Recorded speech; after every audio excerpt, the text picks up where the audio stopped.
Avery, we're glad you made it.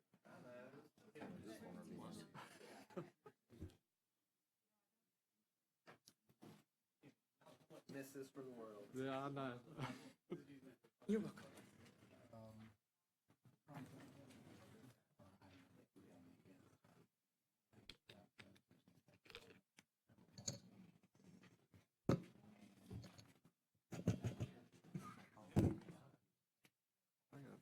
Yeah, and when don't need a hot mic This around is gonna be here. the big one.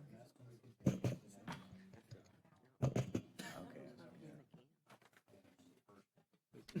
You still in a yeah. You can have it after I get done. Here, not for this one. No, for we're this good. She stole it. one. Is this the one we're gonna have? Look at it. That's just one of those normal ones? One of those real simple ones? Ask the lawyer if he... Yeah, like they... Look. Still, they got $500 when we put it up. Thanks. Yeah. So I got the problem. That was a joke. Nope. All my family is in Northern Virginia. I mean, everything that I've ever traced. All Yeah. Oh, okay. Virginia. It was a joke. Got pretty strong in, Matt, shouldn't we ask the other... We got the same attorney for both of them? Matthew Lambert. No. I We don't used to have work the same in attorney? 5 years, and everybody would ask her. Matthew Lambert? Well, I'm like, no. Al, he's the one. Huh? He cut it. I saw Matthews. I Right. figured Matthew. Shouldn't we ask them first? Mr. Barnhill? Or do you want to just, yeah. Oh, really? Right about it. If they ain't, we may go ahead and do it. You don't know? We can embarrass them. No? Okay.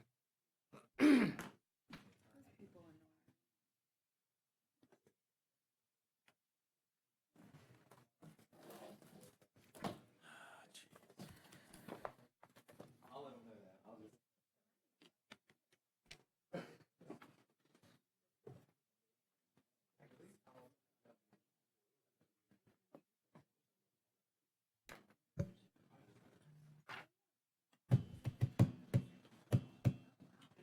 Okay? They're okay with it? Yep. I told Mac, I was like, I might get a selfie.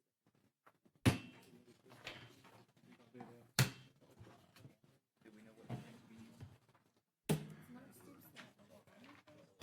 No, Bob, that was Bob's. No.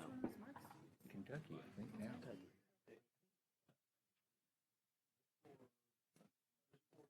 What does that have to do with you praying? Well, he's gonna make sure we do it right. Okay. Karen, we have a major problem over here. Mr. Charlie wants to know when the February meeting date is. 27th. We don't trust neighbors, so we had to ask you. Anything else? You good? You ready? All right. Are you meditated up or you need a little more time? Good. You good? At this time, we welcome each and every one of you here to the January 23rd, 2020 Walton County Zoning Board of Adjustment meeting. If you would stand as we have our invocation, followed by the Pledge of Allegiance. Charlie, if you would do the invocation. Dear Lord, thank you for the opportunity to come before this board here tonight for our residents, our leaders. Please guide us, our decisions here tonight to do what's best for our residents. Amen. Pledge allegiance. To the flag of the United States of America and to the republic for which it stands, one nation, under God, indivisible, with liberty and justice for all. I'd like to thank the board members being with us tonight. along with our legal counsel, and a special thanks for Karen and the hard work that she does for this board and getting it prepared and keeping up with everyone. And I appreciate the planning department and Ms. Sydney Noyes, the county attorney, for being with us tonight. Are there any announcements that need to be made? I'll go ahead and update the board. We did receive 2 final orders regarding 2 appeals that were pending before Judge Lewis. One was for the Red Bar Magnificent property. Some of you may remember that. That was a request for a variance that was denied, where they had requested that there was a previous variance. The previous owner had requested a variance many years ago. The new owner had bought the property and was asking to kind of basically revoke that old variance. That one was, I don't believe you were here, Mr. Johnson. But anyway, the court upheld the board's decision on that. The other appeal that was pending, we have several, but this was the other one that we received a final order on, was the Clements et al. Versus the zoning board. This one dealt with the horsepower pavilion, the one off of Highway 20. In that case, Judge Lewis upheld the board's decision on that as well. That one, as you recall, was both a conditional use as well as a variance. Had to have the variance first before the conditional use could be applied for, and the board heard both of those, and the court upheld both of those. So we did have oral argument on Tuesday for the 187 San Roy variance request. You may recall that one. That was the property that's situated between the Gulf of Mexico and a coastal dune lake at the end of San Roy Road, and they had requested a variance to the front setback from 20 feet to 0 feet. Correct. That was granted 3 years in a row, permitted 2 or 3 different times. Right. Well, the first 2, you're correct. That was done through the building department or planning department, and then because of the way the code is interpreted, it had to come before this board. We just had oral argument on that, and so we're assuming that we'll receive a final order on that, somewhat forthcoming. So, but those are the updates. Is that the only one we have left? No, there are. We have at least 2, if not 3 more that are pending. That was kind of before these. The decision's been made. Yes.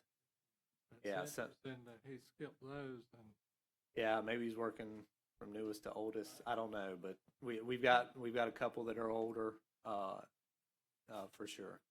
if he agrees, we won't criticize him. When he don't agree, we appeal his decision, right? Oh, well, I'll talk to Sydney about that.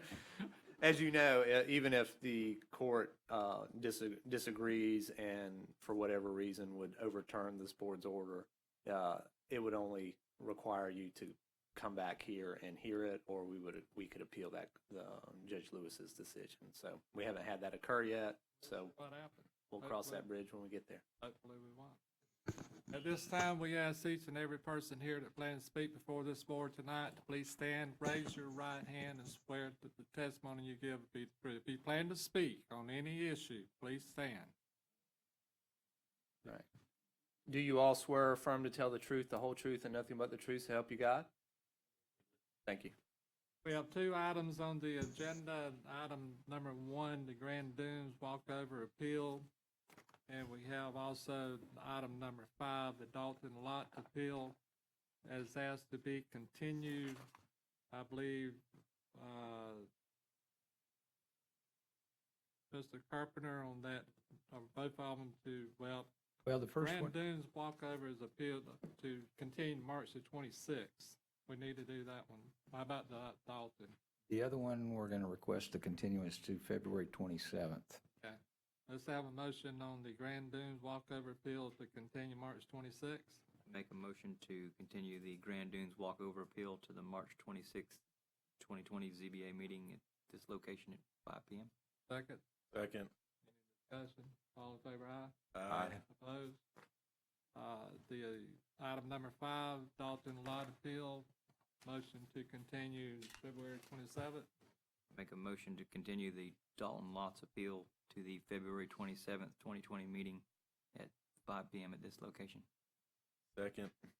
All in favor, aye? Aye. Opposed? Very good. The item that is on the agenda for number 3 is the Winston Lot Variance. We have talked to Mr. Barnhill, and we have item number 4, which is 135 White Cliffs Variance. That should take just a few minutes. That is a kind of just procedure that we have to do to get this done.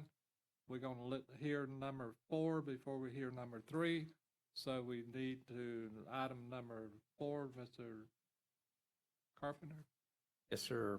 This is the 135 White Cliffs Variance. It's been reviewed by Matt Lambert, submitted by Matthews and Jones, specifically Stephen Tatum on behalf of William Hackmeyer. They're essentially requesting a variance from the current county setbacks in Chapter 5 and to be able to use the setbacks that were enshrined in the covenants and restrictions when this property was originally developed. And as you're familiar, our land development code doesn't allow us to recognize covenants and restrictions for purposes of setbacks. Can reach back and look at density or intensity that are included in those in residential preservation. But this is one similar to several others that we brought before you to allow them to use their the original covenant setbacks. And that's the nature of this applicant's request. Should be real simple. It's, like I said, it's a White Cliffs, and this is one that is a standard. So if you would come up and All right, good evening. Stephen Tatum from Matthews and Jones. One thing I did want to point out, in your packets, the application states that there is a new garage that's going to be built that we needed a variance for also. So if you look at your site plan, you'll see a new garage and then also a garage renovation. The new garage we're pulling. We don't want the variance for it right now because there's some concerns by people in the neighborhood on that. So my client has said, we'll just pull that back, let the design or the architectural review board decide whether or not they're okay with the placement, and then we'll come back and ask for the variance for it. So right now what we need is just a variance for the existing garage on the property. I have a boundary survey, you've got it in your packet, but I'll give you a paper copy so that you can look at what we're technically asking for.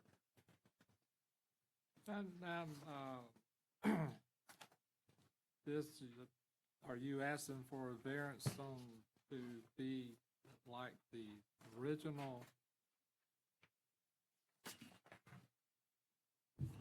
recorded document?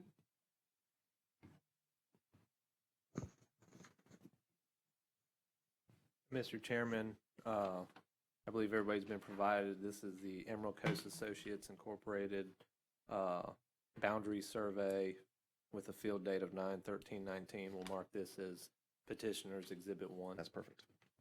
And to answer your question, Mr. Johnson, yes, sir. We are just asking for what the Architectural Review Board guidelines allow within. It's exactly like what we've done every other time I've been before you on for White Cliffs, except in this case, that garage is already there because it was built in 1999 prior to the county requiring it. So the garage is there. They just want to close it in and turn it into a bedroom. So they build it according to their site plan that is recorded that this is the standard procedure that we've been doing. Yes, sir. It's nothing different. Correct. They just didn't have a variance. You're telling the truth tonight, right? Swear again. Swear you're telling the truth. Swear again. All right, go ahead. So that's where we're at. Like I said, I thought we had Design Review Board approval for the other, but that didn't happen. So unless you have any questions, I do know we did have a concern from the community, like I said, and I don't know if there's anybody here from the community to speak on that, but we did talk with them and told them, okay, we're removing that new garage area just until we can figure out if we can do this or not. Your variance request approval for a variance for Walton County Land Development Code. Wait a minute, let's see. You asking for a side yard setback of 7.5 feet to 1 foot and a rear yard setback from 15 feet to 4 feet. That's correct, yes. Correct? And that does not, and that has nothing to do with your other variance request? No, sir, it has nothing to do with the other variance request. The language is not in this, is That's, that correct? that's correct. Do you have a copy of the site plan that was recorded attached to this? With the survey I gave you is what was built. There was no site plan that was recorded because this was prior to the variances being required. See, prior to when Wayne Dice was here, you didn't have to get a variance to build a house on White Right, Cliffs. but So all this- those houses were built out there. This blueprint is kind of recorded, is it not? No, sir, this is just the boundary survey that was done of the existing property. There wouldn't have been a recorded site plan unless there was something with the building department. When they But given that recorded the was- subdivision? The plats recorded, right, which shows this lot, but it wouldn't show the house on the It lot. doesn't show the footprint of The covenants are not, do not appear on, the setback dimensions do not appear on the plat. That's They correct. appear in the covenants, which we learned we could not recognize, and Wayne subsequently had to issue the determination that we couldn't recognize those. as Okay. we- I'm under the impression that the 1-foot setback is only for the garage in White Cliffs. That is correct, yes, sir. You change that to habitable space and block it from being used as a garage with this proposed garage, then you would most likely not be getting the variance for the new garage, because now you've got the other garage converted to heated and cooled space is now non-conforming. I see where you're going with that. Hadn't really thought of that. The ARB has approved this change. They have no problem with it. We've got an email stating that I can show you guys. Only other argument I've got for that is that garage, if you look at it, it's hardly usable anyway. The area, the space that's between it and the driveway is used for patio space. So whenever they go out there and to put out their patio furniture, they got to move it if they're actually going to utilize the garage. So that was the reason they wanted to change it once it had been purchased by Mr. Hackmeyer from the previous owner. But yes, sir, I do understand what you're saying. You are technically correct. The outbuildings are what get a 1-foot variance, not a, well, I don't know, carriage house. You're an architect, right? The carriage house include habitable space? Second Technic, floor. usually? Yeah, I don't know the White Cliffs rules enough to know if that, I'm under the impression it's just the garage.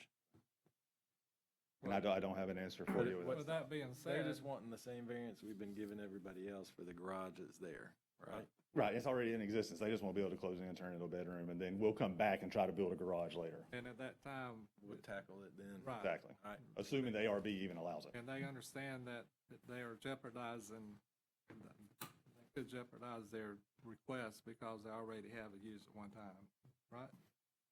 They Yes. understand. Okay. Completely. Any other questions? Are there anyone else here that would like to speak on behalf of this? Anybody from the public? Anybody for it? Anybody against it? Mr. Carpenter, you have anything else to say?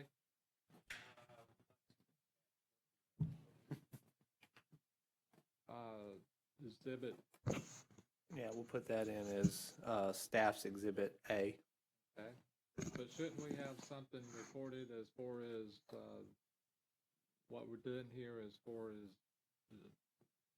I think on the previous ones, we attached a copy of their Their covenants to show. covenants to the final order. Yeah, I don't see that in here. If the board, and I don't know, do you have that, Stephen? I do have the covenants with me if you want me to move it into evidence now. Yeah, if you want to move those into evidence, if you have those, I mean, they are part of the public, or, Right. public record with the clerk's office, but, or official records with the clerk's office, but we can add this in, and then if, cite specifically to it for the board. That's fine, we just need one. We'll just make this petitioner's Exhibit 2. Can we get Mr. Matthews, to give you more of allowance to make copies for everyone, or is there? Yeah, I guess you're absolutely right. I've got 2 more if you need them. No, we're good. You will, if somebody wants to put. Anybody care? Take a look at it. We just, if it does get passed, we need to attach that. Anyone else? Motion to close the public discussion. Motion to close public discussion. Second, Second. Discussion, all in favor, aye? Aye. Opposed? We have a variance request, exactly as it states, to reduce the yard setback from 7.5 feet to 1 foot and the rear yard setback from 15 feet to 4 feet. It says reduce the side yard setback, so what side would that be? Is that the east side, west side, north side, east side? Northeast, Yeah, it's a, I think we need to it's a confusing lot. the Need to northeast side, specify that it's the northeast side. the 1 foot, and then due east. Motion? And we can, for the chair and the board, I mean, if you want to attach a copy of this survey, we can make that part of any order. Absolutely. Ms. Waters, you stay pretty quiet. Is that your motion? Is that what I heard?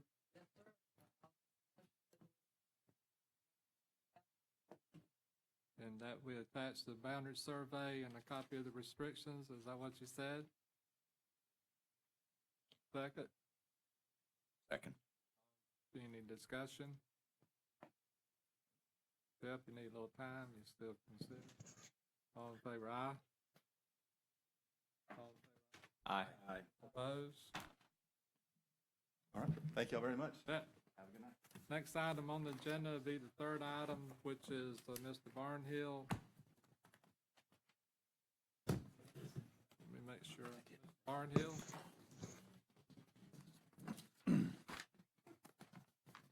You're here on the Winston Lane Variance, is that correct? Mr. Chairman, Darrell Barnhill with ECM Engineers, representing Chap Jackson, the administrator of the estate of Barbara Jackson.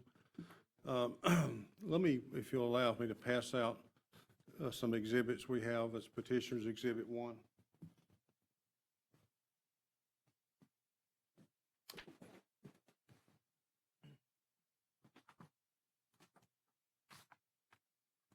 Is this a variance or is this an appeal? We're requesting a change of setback from the rear setback, from the front setback from 20 feet to 10 feet. Because when you have a chance to look at your drawings, we looked at a potential subdivision of the property into 3 lots. And when we did, we established what would be the rear building line adjacent to the dune line based on the county and the DEP requirement. And as most of you know, if you've done any construction along the beach, that line is established by looking at the adjacent houses on each side. Where is stretching you could imaginary line from the rear of each side of the house. And if their houses don't exist on both sides, then you would look at one house, look at the angle of that house, and project that line in a straight tangent line in the direction that you're attempting to establish. What we discovered is if we build in accordance with the current land development code, we're going to be disturbing part of that dune line. And so we looked at that and we talked about it, and we can eliminate that disturbance by moving our proposed house north 10 feet and changing that front setback from 20 to 10 and eliminating the disturbance of any of that dune area. And so you don't hear this much, but we're trying to be good stewards of the environment. What you may hear tonight is probably all kind of allegations about what this is all about. But this is simply what it's about. We're trying to be good stewards and move the house north 10 feet away from the line. Is the house existing at this time according There to? there is a house on the site, but what we're talking about is the proposed construction. You're gonna tear this house down? Yes, sir. Is this house 20 foot or is it 10 feet? The house that's out there now, Yeah. it's 20. Okay. So you're asking, you're gonna tear that house down and you're gonna build a house, you asking for a 10-foot setback on the, what is that, the north side? Yes, sir. North boundary? Yes, sir. Go from a 20 to a 10 Yes, sir. to protect the dunes? Yes, sir.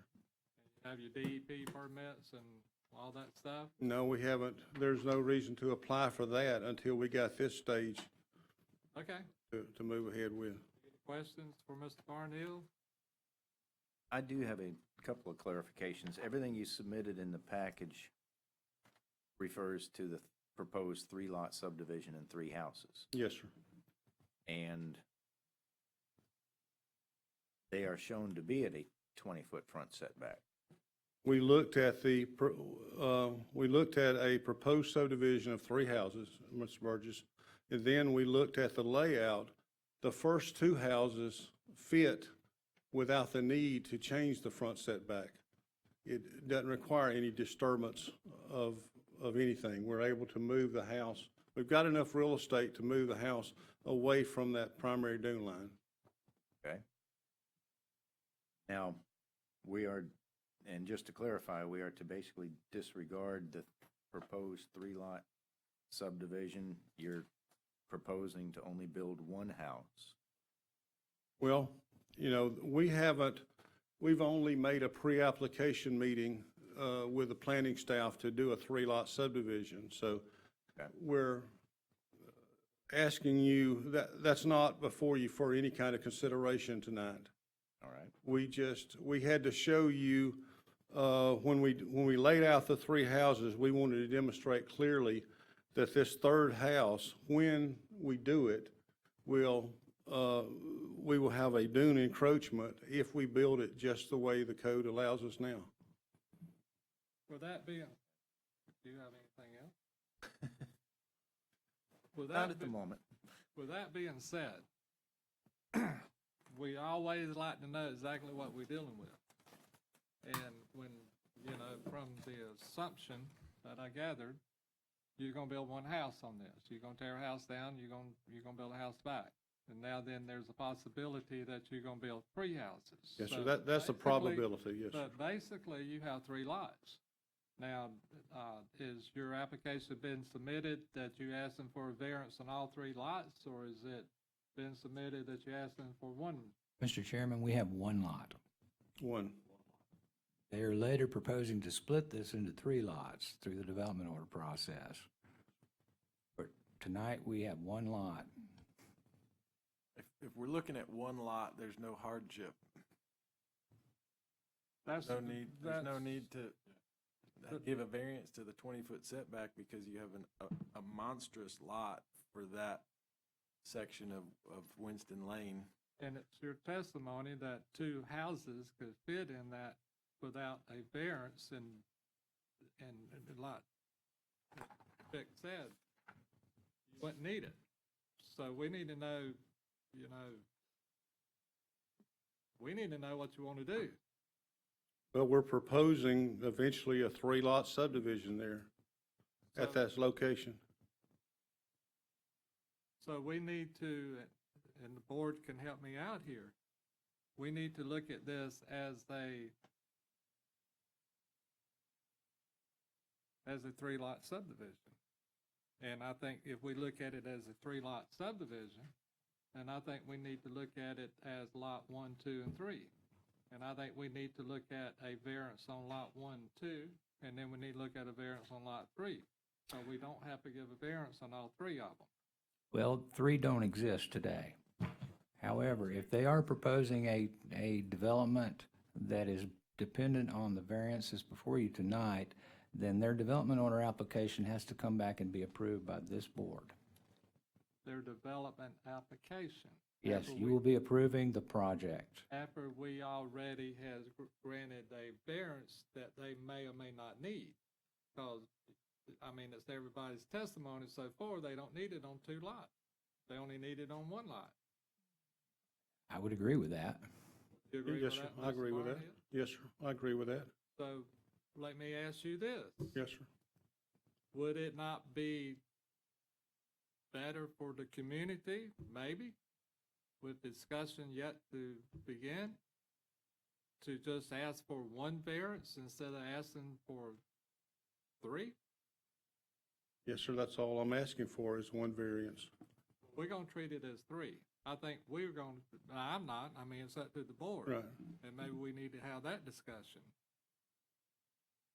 Well, I would say if you're asking us for a 10-foot variance on the front setback for the single parcel, there's no hardship that's not gonna work.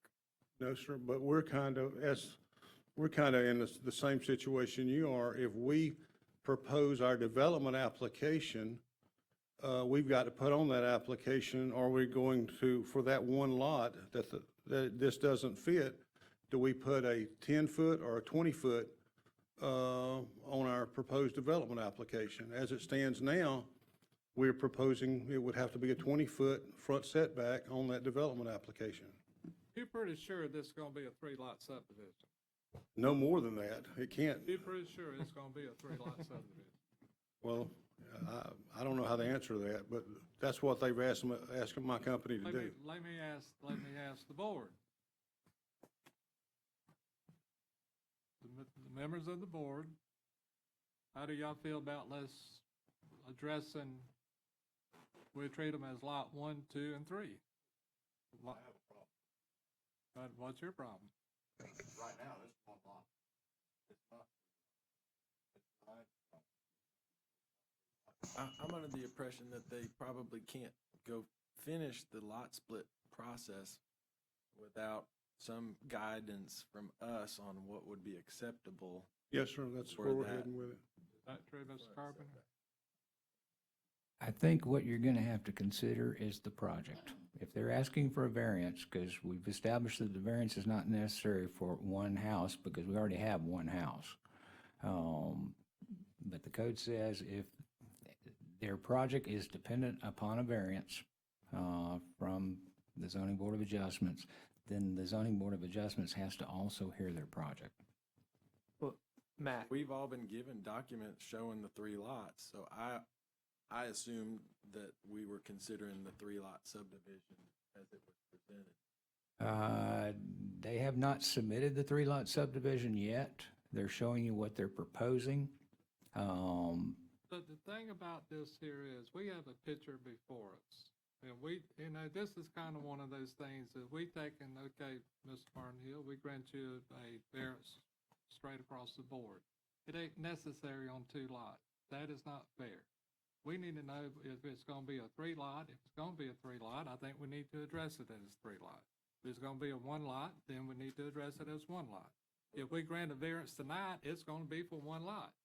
Because we're not going to take and grant a variance that you can take and build 3 lots unless we discuss each 3 of them, in my opinion. But I would say the hardship is self-inflicted. They're trying to take 1 lot and split it into 3 and creating the need for a 10-foot setback on the 3rd lot, which if they were to do a 2-lot subdivision, they could get 2 very large houses. What is on required 2 by the lots. code? Does the code say they can split this in 3 lots? If the code says they can split it in 3 lots, then I think we need to address that.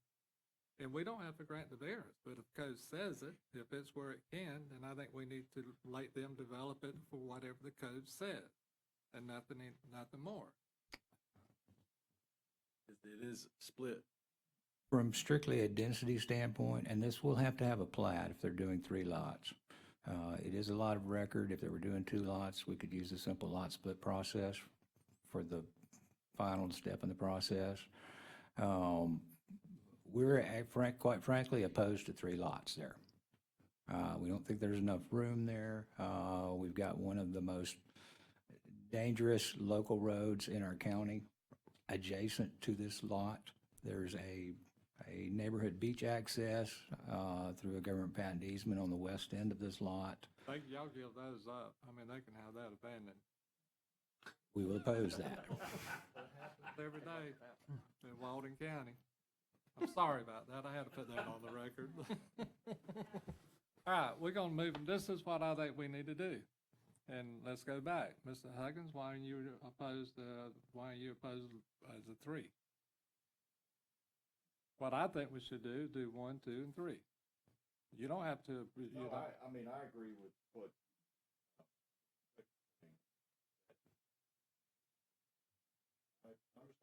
think too, that if code allows the split it, But what comes first?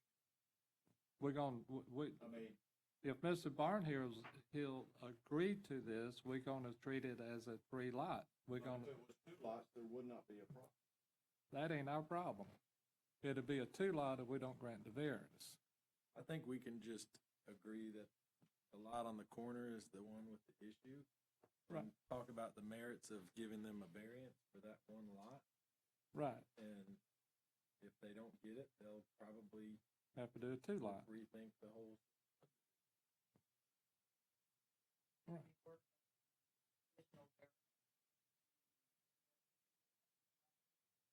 They're not gonna get approved if we don't grant the variance.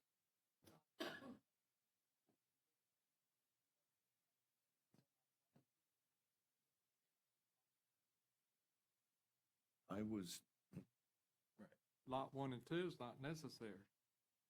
Lot 3 is. If we deny the variance, they did. Right, you don't have to approve it. They don't need it. All we're gonna address is 3. If we deny the variance, if the variance gets denied, then it'll be a 2-lot subdivision. Have you addressed the parking for the third lot? Well, the third lot is going to have to accommodate most of the parking with a garage Under the under the house, yes, sir. may I? Sure. Just to clarify, and this is the site plan in question, Yes, sir. correct? That's the site plan in All question. right. Your lots are numbered from west to east, 1, 2, and 3. Okay. It's lot 1 that has a problem in terms of a dune encroachment, or Yes, sir, lot 1, the westernmost lot. most lot? As the line is referenced on yours, I think we call it a building line, that we're able to build to that line. That's established by the surveyors, the DEP, and other regulatory agencies, so I don't think there's any question about that. We would like to just, you can see the other sketches we made of the houses is substantially away from the dune line on the other 2 houses. They may show some boardwalks, but nothing of habitable structure. So we're trying to move the habitable structure away, up the hill, you might say, away from the dune line, 10 feet.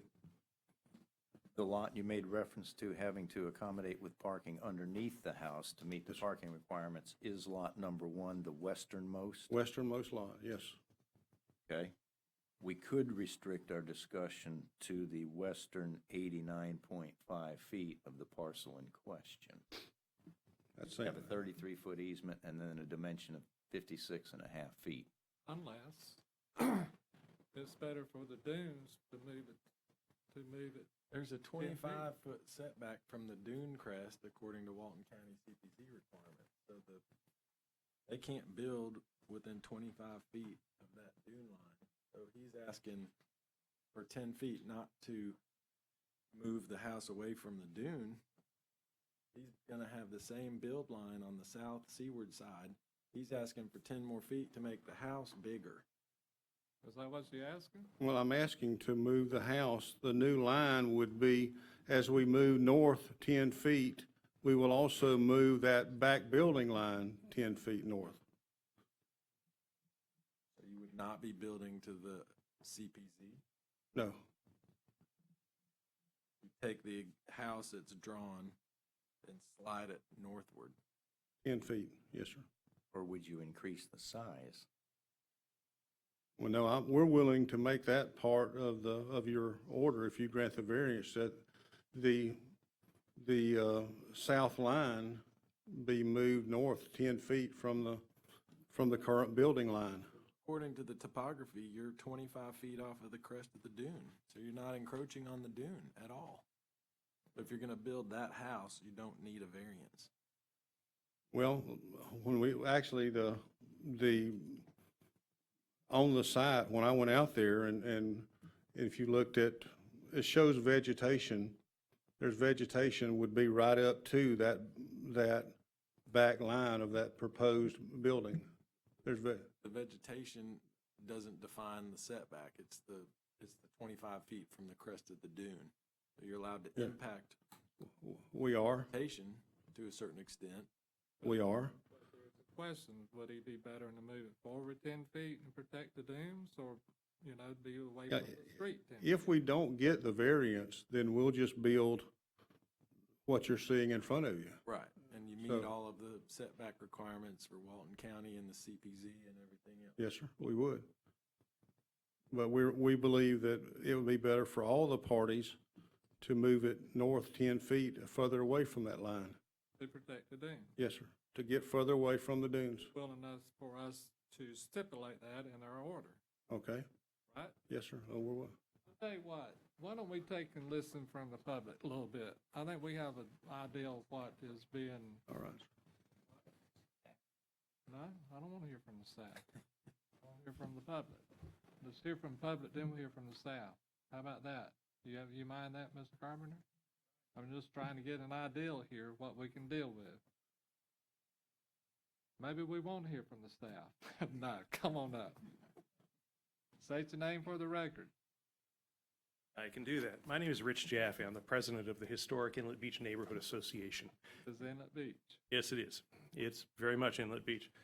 You have a number of our residents, neighbors, my board members here as well. And let me tell you, our board is steadfastly against this variance, as is the HOA that is right there, as is the HOA that is across the street from this development. And just hang on a minute. Go ahead. We, I believe we have decided there's 3 lots. Well, there may be 3 lots. We would assert that that property is not big enough to divide into 3 lots. That's not our, that's up to the, if it meets the code. Correct. But, and the reason, I want to be clear that we're looking at this as 3 lots. That's fine.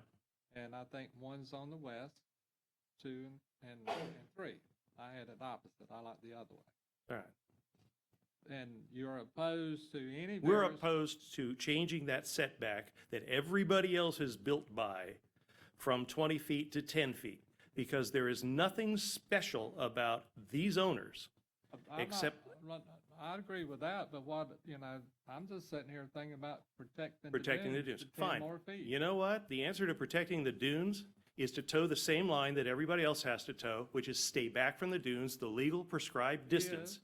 But there's no reason that they should get more space up front for anything. But if he's willing to move the footprint of his house up 10 feet in the variance, you're still opposed to it? Absolutely. You rather Then- for it be back on the dune? I would rather that they toe the line and obey the law. They are, on 2 of them. Have you looked at this? I've looked at all of it many times over.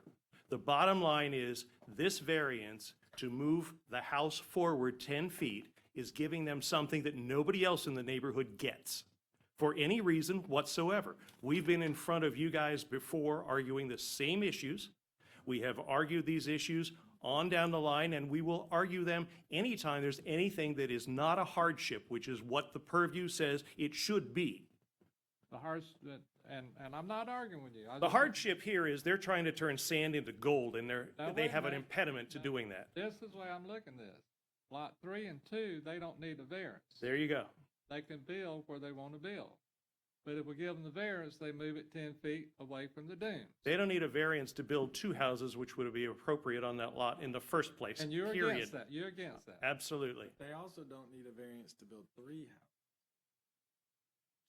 Third house fits behind the CPZ and behind the 20-foot setback. We would argue they can't put 3 houses on that lot. It's big enough only in Inlet Beach to build 2 houses, to divide into 2. Well, that, Square footage of the total property? And based on the way the lots have been divided, back until we changed it all and people had an opportunity to split properties when they were big enough. The bottom line is that property has 1 house on it. It is big enough as 0.59 acres to divide into 2. It is not big enough to divide into 3. In addition to that, this property, this project is fraught with all kinds of problems, which I know are not your issues. they're theirs. But you mentioned, it's one of the more dangerous streets in the area. Moving things forward pushes cars closer. It's bound to. This development is going to push cars. We have concerns about where the construction crews are going to park. We just got no parking signs on that bend because it's so damn tight. And this is putting way too much pressure in that little bitty space. And there is nothing about this project except the attempt to make a hell of a lot of money on it that warrants any kind of changes here. We object to that. I think everybody around it objects to it. One of your dictates is impact on the community. Well, I'm here to tell you, and so are the rest of the people behind me. The impact on the community of this project is totally negative.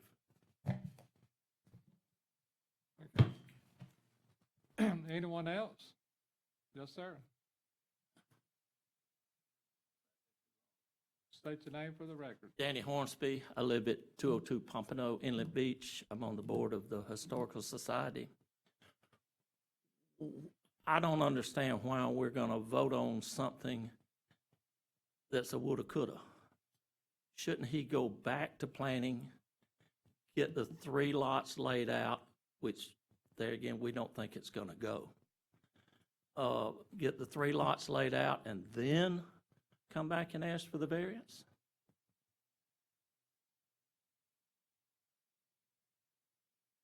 It's my understanding they need to know if they can get the variance before they go before the planning to ask for the division. You asked for the division first. It's my understanding, I believe, and we can ask Mr. Carpenter when he comes up, but they need to know about the variance before they ask about the 3-lot subdivision. Quite frankly, I think they're tied together. The code does specifically say there must be proof of unnecessary hardship. It's not sufficient proof of unnecessary hardship to show that greater profit would result if the variance were granted. If the variance is necessary to create 3 lots instead of 2, it would appear that the variance is necessary to achieve a greater profit, which is specifically called out in the code as not sufficient grounds to grant the variance. But this drawing shows 3 lots, 3 houses fitting inside the allowable setbacks. His drawing. His drawing shows 3 lots with 3 houses fitting inside the allowable setbacks without a variance. But right, but he has not had 3 lots approved. 3 lots, you can't put 3 lots. I'm agreeing with you. They made a mention about the total area of the site not allowing a 3rd lot. Is that your understanding? Quite frankly, I think it's only big enough to have 2 lots. Based on the area of the existing The site. entire area, including all of the beach, does provide sufficient area for 3 units per acre, which is less than the 4 units per acre maximum density for neighborhood infill on this parcel. So technically, from a density standpoint, it would qualify for 3 lots. But as you well know, there are many, many times where maximizing the density is not possible based on the topography of the land. We have a subdivision we approved at the BCC this morning that was under the zoning that was approved. 4 units per acre would have achieved 40 lots. They came in and asked for 22 lots because of the topography of the land and the amount of wetlands on the land. So they couldn't achieve 40 lots. It's not always within the ability of the property owner to maximize their density. But they have enough area to get 3 lots, and they also have 3 house designs that fit behind the CPZ and the 20-foot setback. So they are. The issue that we. Do I think they could have 3 lots with smaller houses? Possibly. The issue that we're dealing with tonight is what's been proposed, what we discussed in the beginning of this conversation. It's my understanding that what they need to know if they can get the variance to further. Now, what is your concern? That was it. There's not room. Okay, well, we're gonna address this one at a time. Okay. One lot at a time is the way we're gonna address it. Right. But what I was getting at is this is, it hadn't been approved by planning. I understand that, He's drawing it on I mean, you could draw it on a paper napkin, But you're gonna grant or where he's gonna ask for a variance that doesn't exist. we are gonna look at the documents that he has provided, that he's sworn by, that is truthful and accurate. If it does not meet it when they get out on the ground, that is something for the planning department. But there again, we're gonna take and address this as three lots, one at a time, so he can move forward with it. If he don't get the variance, then he's got to deal with what he got to deal with, or it be two lots. But this is the way we're gonna handle this. This is what we just decided from the beginning. Okay? Okay, Thank you, sir. thank you. Come up, sir, and state your name for the record.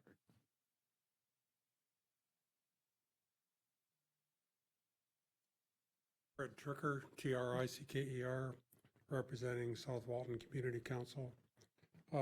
Just a clarification, buildable areas, I understand it is 0.59 acres, and the allowable density is 4 units per acre. How do you get 3 dwelling units out of that? We don't use buildable area to calculate gross density. We use the gross area of the parcel, Which is, whether or not you can build on it or not. no, I understand that. I'm okay with that. I just wanted to get the math straight in my mind. So they are I think theoretically, the gross area is approximately 0.80 acres. okay, so that gets you to 3 units. Okay, thank you. So I guess from our point of view, the justification is very weak here. It's all about getting houses that are either more than they should put on the lot, on the property. It really should have 2 homes, not 3, or alternatively, put places that are smaller. That's perfectly achievable, and in terms of justification, there is no justification for it. And I want to commend the planning staff in their report, made it clear. And if you looked in your agenda packet, the staff report clearly states that there's no justification for this. It's not a hardship. So I'm agreeing with the planning department that this is totally unjustified, that and we can't get ourselves in a situation where we give people variances just because they request it. There has to be a demonstrated need, and it's got to be justified. They're not entitled to it, and there's no justification. I think you should deny it. Protecting the dunes is not justification. He can still be responsible, protect the dunes, and build a smaller house. I'm just moving it up. I understand what he Protecting 10 said. feet of dunes is not justification. Yes or no? No, Thank you, sir. Appreciate that. thank you. Anyone else? Sure, come up. Hi, my name is Brian Amshoff. I'm a year-round resident. Your I name is just- what now? It's Brian Amshoff.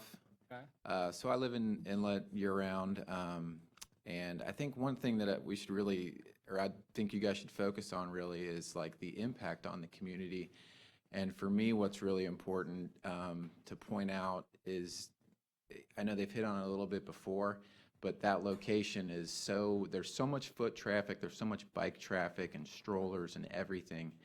I think that it's extremely dangerous as it is, and in my opinion, whether it's 1 houses or 3 houses, moving that back like that, it's really gonna encroach on that heavily trafficked area. It's gonna put us in a bad spot for just the dangers.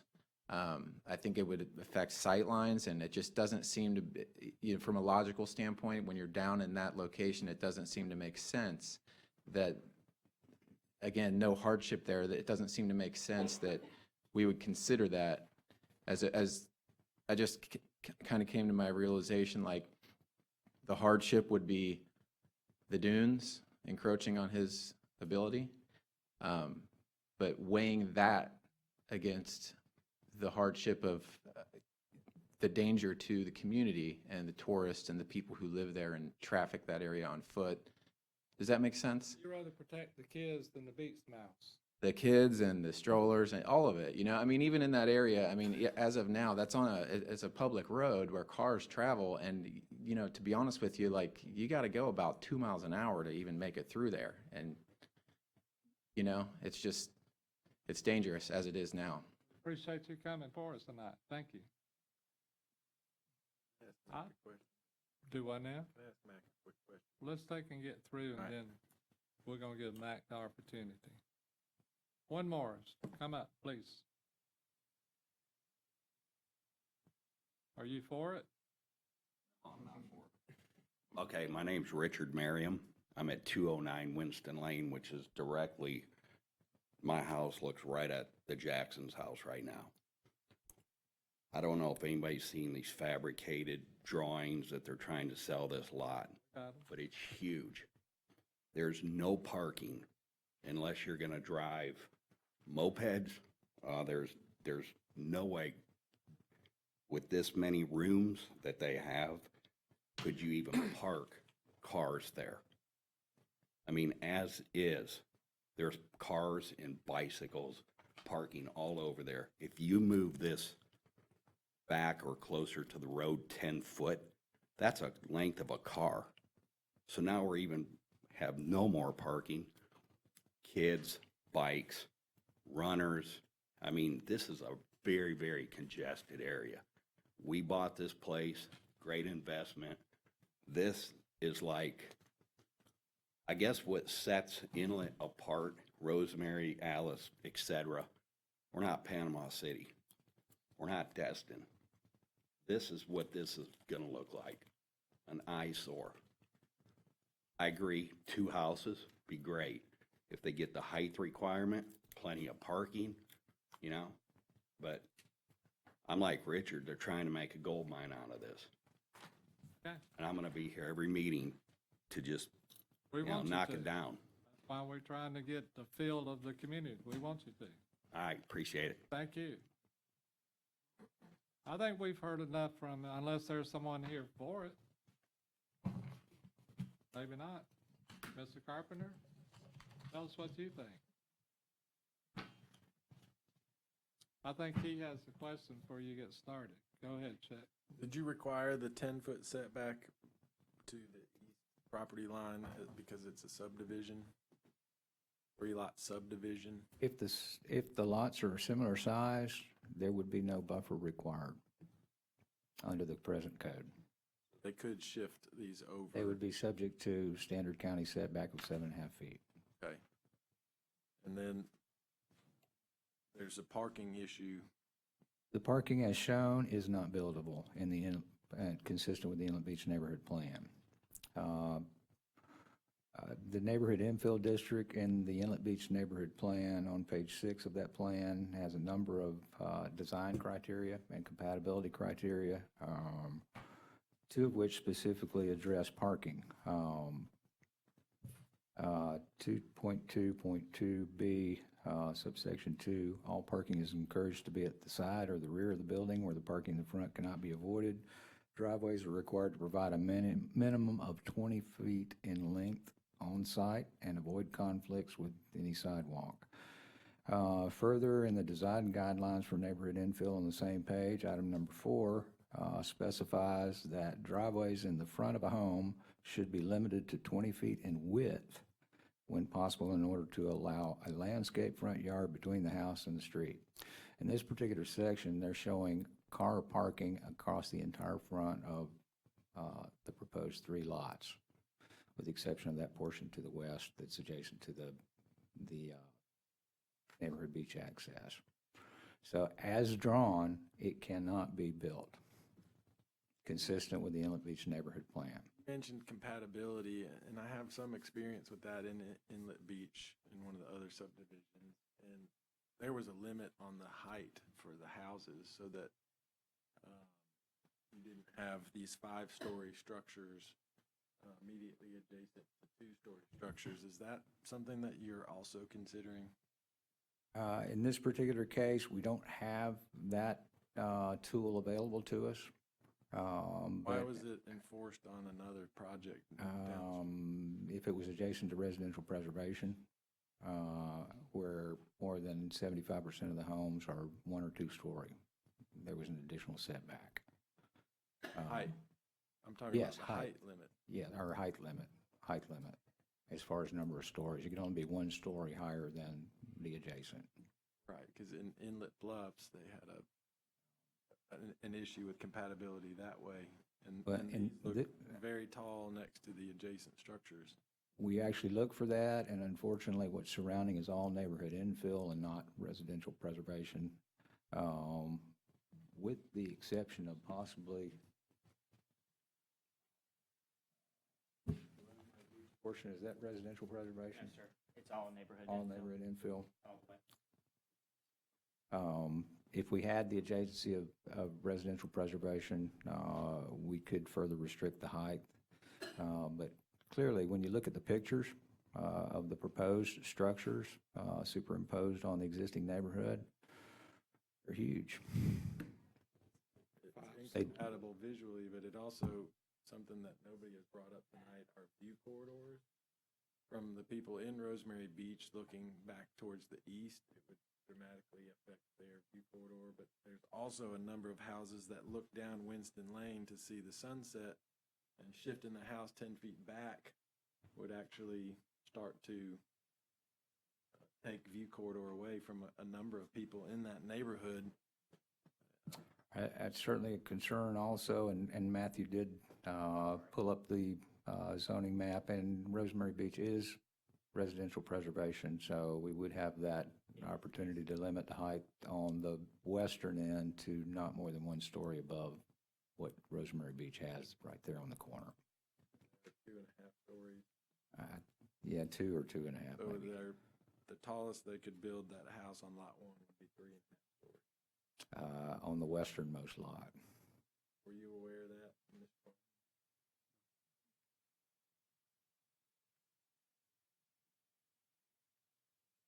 What else, Matt?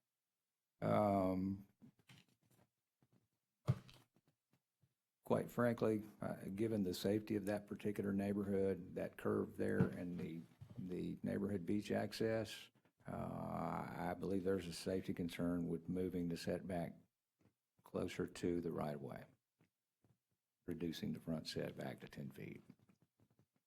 I just don't think it's appropriate in this location. But they could shift the houses 2.5 feet to the east and not have a 10-foot setback on the east side. They could shape them differently, yeah. And possibly gain a little bit of area to the east.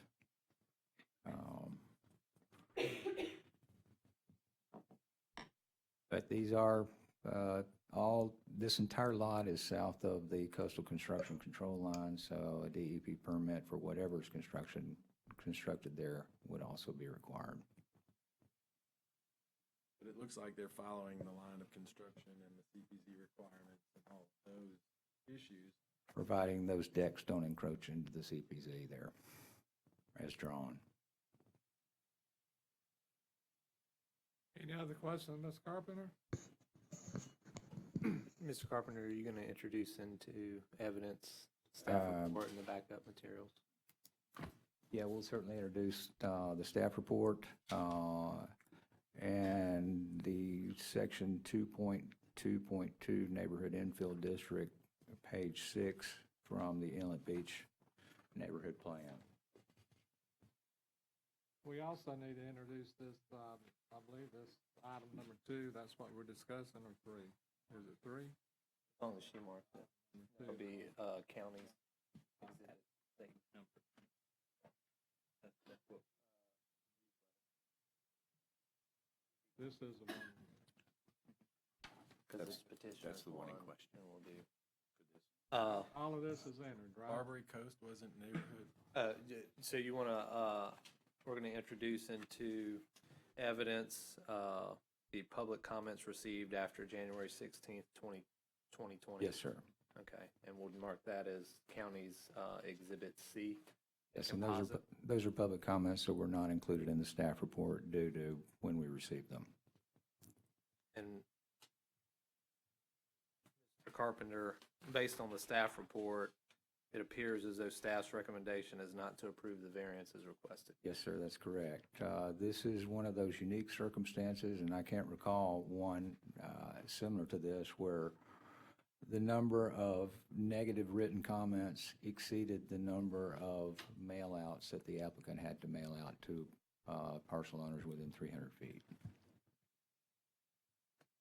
Very good. Yes, sir. Mr. Barnhill, Thank you, Mr. Chairman. you know that we try to take and work with the property owners as much as we can, but you understand the opposition and what has been said tonight. If I could just have a few closing comments. I certainly accept your position, and thank you for letting me speak tonight. Well, Mr. Chick, you're exactly right, that we believe that that we can get 3 lots, and we can design a project there that will meet all the requirements of the Land Development Code and Comprehensive Plan. And based on your decision, we'll move in that direction. Secondly, this was not my first route to come to this board. When I sat down with Mr. Carpenter's pre-application committee, we talked about this, and this was the recommendation. They told me that I would have to come to this board before I could make a 3-lot proposal based on a proposed variance. This was the route I had to come, so here we are. So, well, thank you for hearing me tonight, and we certainly accept whatever position y'all decide on. Thank you. Barnhill, we Yes, sir. appreciate your kindness in this, and you understand the position we in, and it's our position that you probably don't really need a variance. And you know, we try to get it for you, protect the feet mice, but you can divide a plan, right? Yes, sir. Thank you. Thank you, sir. Motion to close the public discussion. Second. Very good. All in favor, aye? Aye. I think what we need to do is, we can do 1, 2, and 3, or we can do 1 and then do 2 and 3, whatever the board choose to do. But we need a motion. I mean, you could also take it as one item, you know, unless the board needs to split it up. The application it's still 1 lot at this time, so. I was just gonna make a motion to deny the variance. Second, Discussion. I'll open some, if I may. I think it's inappropriate to ask for a variance before the fact. Parking, I've had personal experience down there trying to perform surveys, and it's a problem as it is.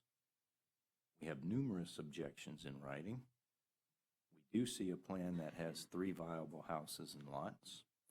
I do not see a dune impact with this plan. I do not see a hardship.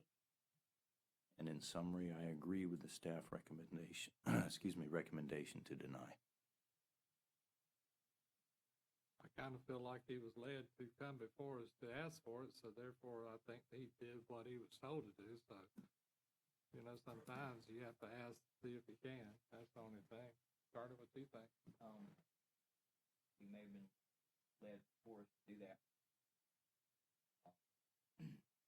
But I still think that he, it would be a lot better received if he were to plat the subdivision as 3 lots, buildable as they are, impacting the dune as much as he can, and then come back after the fact to have tried to protect the dune. He's not coming back. We've heard this. He ain't coming back. Yeah.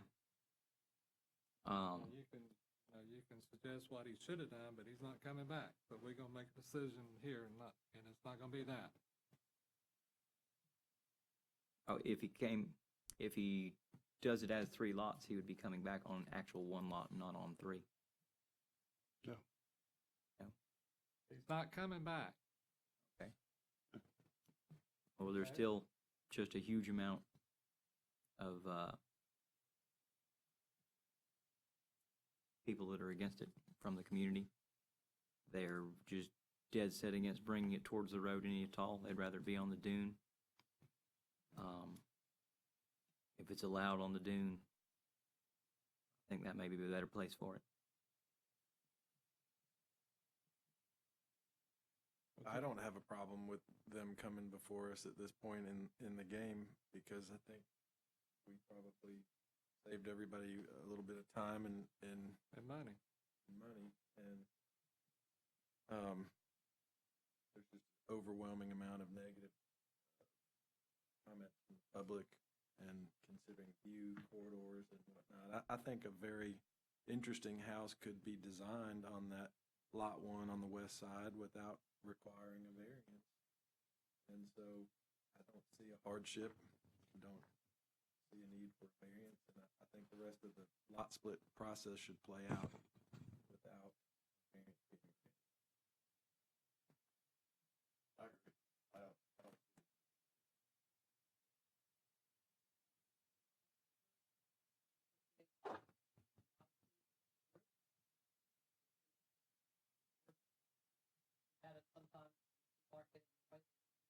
Yeah, that's always a pleasant surprise tonight. Inlet beats people, nice people, right? Thank you. We have a motion, we have a second, all in favor, aye? Aye. Opposed? Thank you, Your Mr. Chairman. variance was denied.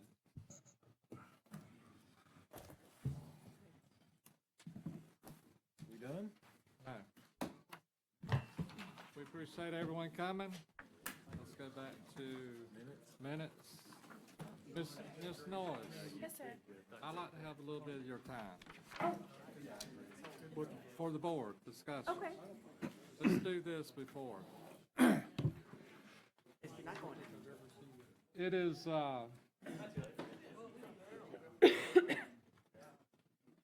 it is concerning to me that the board members is not somewhat treated as other board members in the planning department, my understanding, and the code board maybe. And what I'm referencing is the, Yeah, guys, we're still meeting. Can you please step aside? if y'all would take it outside, we voted y'all's way, they can give us a little courtesy. Yes, sir. What I've been referencing is Tony Valley.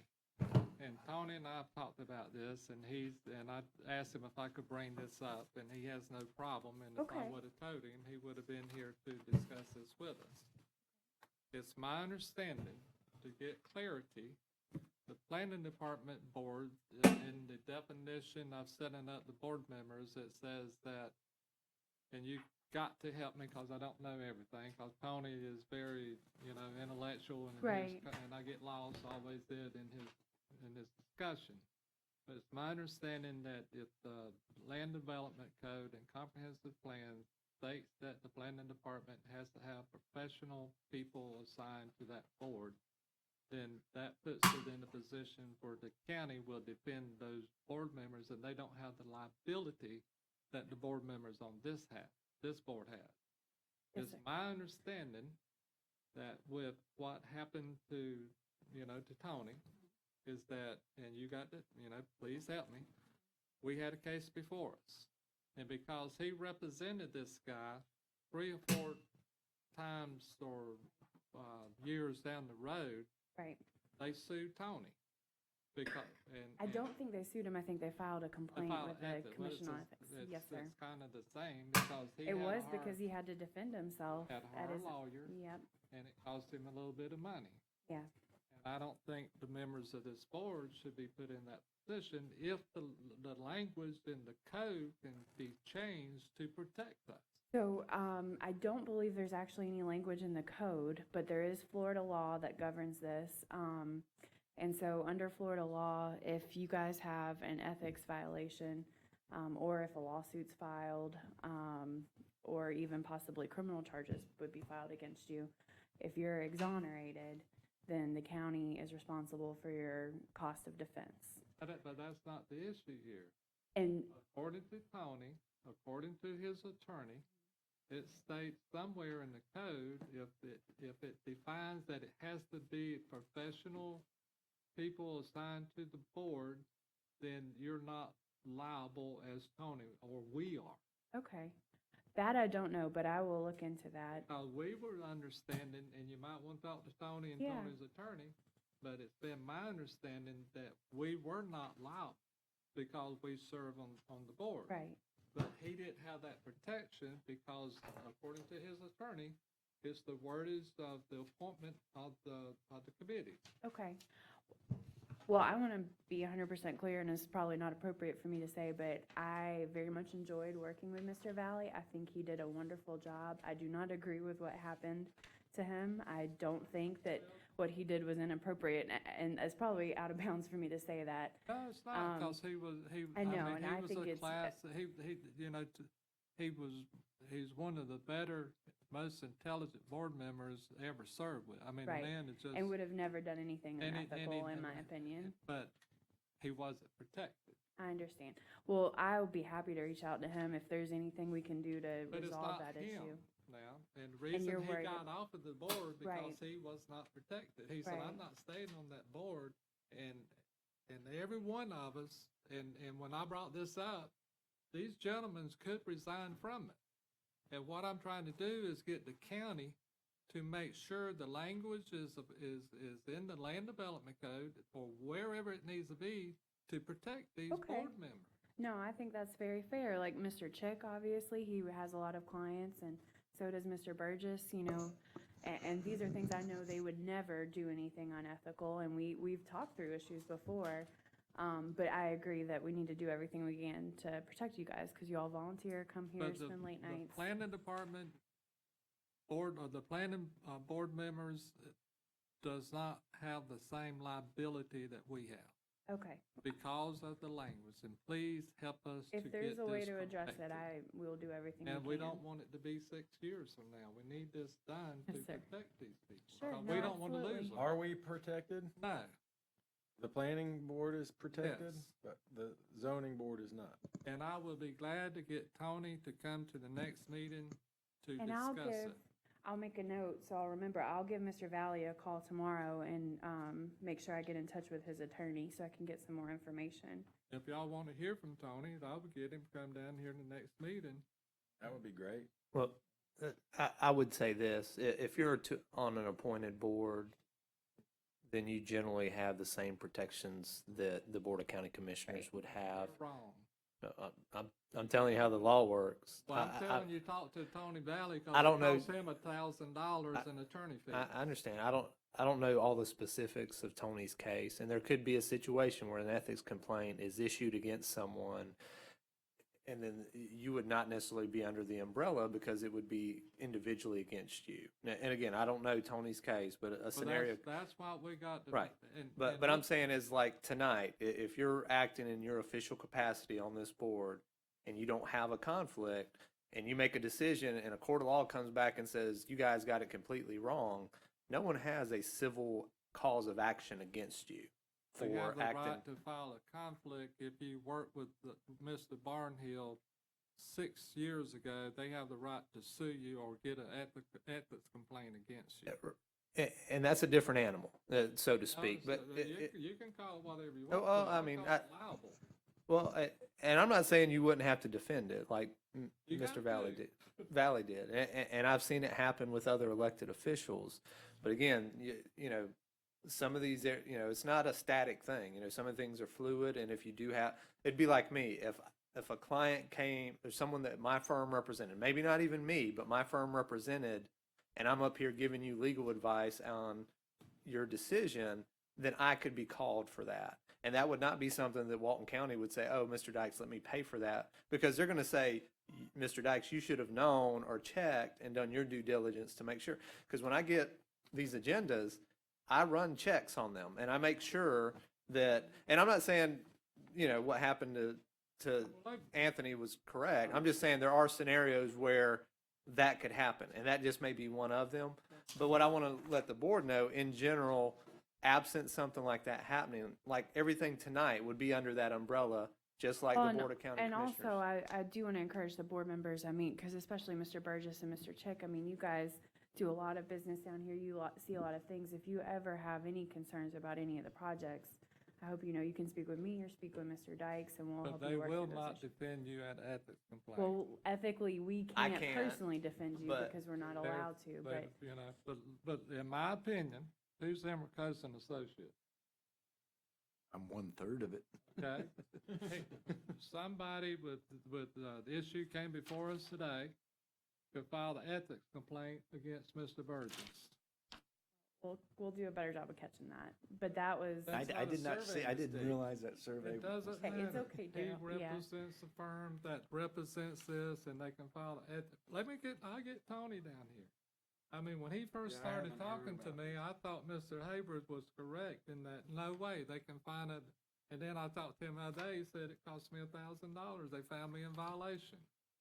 And the reason being, because the language is not in the code to protect us. okay, well, if there's something we can adjust with the language in the code, we'll My work on that. question is, why didn't y'all pay more attention to Tony and protect him so y'all would know this to Well, protect us? Well, and I'm sorry you feel that way, Mr. Johnson. Like I said, I liked Mr. Valley. I thought he did a wonderful job. Did. And I did not appreciate what happened to him. Well, So- as long as you will help us to correct it, Okay. to protect the members of the board, because I really don't care. I enjoyed litigation. Right, Mr. Hayward? I do too, so. That's But right. I couldn't represent you. But that's another conversation. All right, thank you for your time. I know you want to get home. Yes, sir. All right, motion to approve the minutes. Motion to approve? Second. Second. All in favor, aye? Aye. They want us to elect the chair and vice chair. Nomination to elect the chair and vice chair, you want to do it together, you want to do it separate? I nominate Joe Johnson for chairman. Second. All approve, aye? Aye. Opposed? Vice chair? Current vice chair? Mr. Burgess. I'll nominate Mr. Burgess to continue. Mr. Burgess. Second. All in favor, aye? Aye. Very good, we got our team back. All right, we need to request to approve the 2020 ZBA schedule of meeting dates, whatever they are. You could have a printout. Here you go. Okay. You got one? It should be towards the end, but that's them right there if you want to hand it. Really important? Huh? We're gonna, really important? Well, this allows staff as well as, Is it really important for us to know when we're gonna meet? We're gonna meet, we can't change it, I don't like it. I just want to make sure I don't have any vacations scheduled, but no, I'm Take clear. yours. well, and this takes into account holidays and things like that. So if a date needs to be moved, as you know, we normally meet the fourth Thursday. But if there's a holiday like we normally have in We're gonna meet on- Thanksgiving, We're gonna meet on the 27th of February, 26th of March, 23rd of April, 28th of May, 25th of June, 23rd of July, 27th of August, 24th of September, 22nd of October, 16th of November, 14th of December. Motion to approve. Motion to approve. Second. Second. All in favor, aye? Aye. Aye. Motion to adjourn. Motion to adjourn. All in favor, Second. aye? Aye. Aye. Yeah, thank you.